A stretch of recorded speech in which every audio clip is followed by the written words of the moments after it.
Kapag dumilim ang gabi sa Palawan, may isang eskinita na kinatatakutan ng lahat. Sinasabing may aninong gumagalaw, hindi tao, hindi hayop.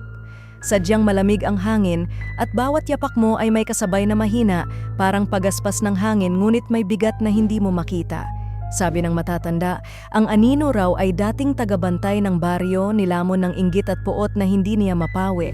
Ngayon siya ay naglalakad sa dilim, laging nagmamasid, laging naghihintay sa mga naglalakas loob na dumaan.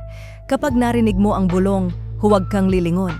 Ang bulong ay mga lihim ng nakaraan, mga kasalanang hindi na napatawad, mga kwentong nais itago ng dilim. Maririnig mo ang mga salitang, "Alam ko ang ginawa mo." Unti-unting lalakas ang mga bulong hanggang maramdaman mong may malamig na kamay na humahawak sa balikat mo at ang puso mo'y titigil sa takbo. Ilang beses na raw may nawala sa eskinitang iyon at tanging anino lang ang naiwan, naglalakad ng walang katawang nakikita. Hanggang ngayon, walang nakakalam kung anong lihim ang binubulong ng anino o kung kailan siya muling lalabas. Ikaw, may lakas ka bang dumaan sa madilim na eskinita ng Palawan?